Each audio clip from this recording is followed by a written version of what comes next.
what we're planning to do tonight is Susanna and I are going to have a brief chat about her father's life and career, and then I've got a little bit of backstory about her special film, The Big Country, and then we'll enjoy listening to her father's work in that wonderful film. Thank you. But Susanna, I know your father was born in Brooklyn in Right. 1913. Right. Now, I have read that he was playing the piano by the time he was 5 and was composing by the time he was 8 years old. That's the way I understand it. I've heard the same thing. No, that's true. He started writing music when he was very young.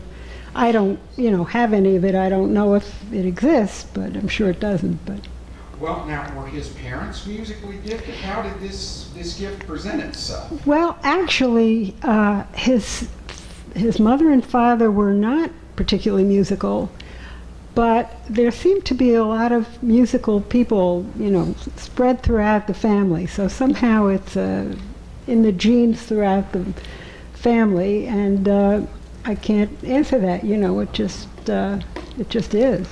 Okay. Are you musical? I love music. I used to play, but I don't play anymore. I'm a good member of the audience. Very good. Well, now, I know most of us in the audience tonight are familiar with the great film composer Bernard Herrmann, who Right. did so many wonderful scores for Alfred Hitchcock and many other people. But Mr. Herrmann also, like your father, wrote classical compositions as well. Now, they met early on, right? Would you tell us a little about that and their work together over the years? Well, they actually didn't work together. They remained steadfast friends throughout their lives. They met when my father was 14 and Benny was a little bit older, and they were in German class.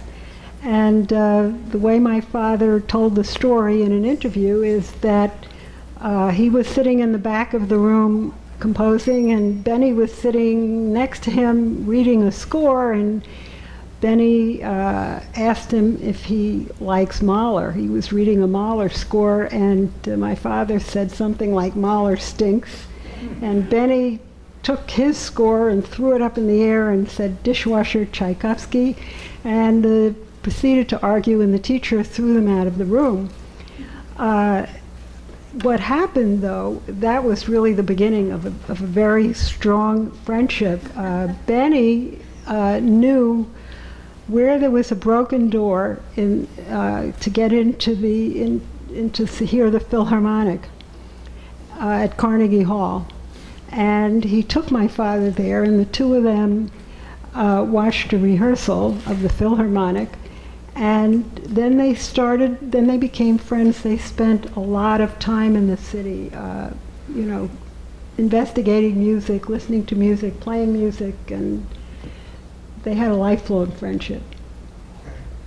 Now, I believe that George Gershwin personally asked your father to take over as music director for Porgy and Bess when he was leaving Broadway.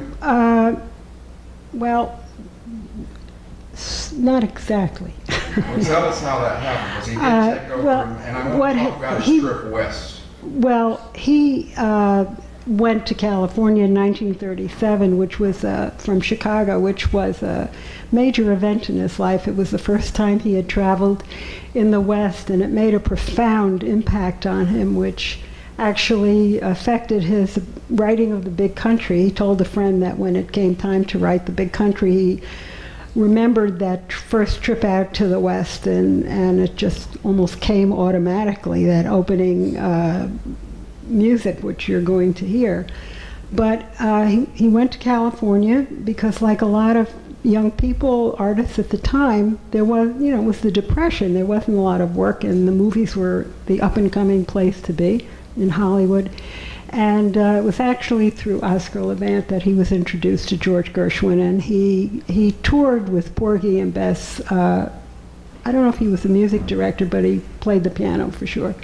Now, when he made that trip to Los Angeles, I believe I read a letter of his that was in a William Wyler biography where he was so taken by the landscape he actually got off the train in Albuquerque, New Mexico. Well, he was traveling by bus from Chicago, and when they got to Albuquerque, he was awestruck.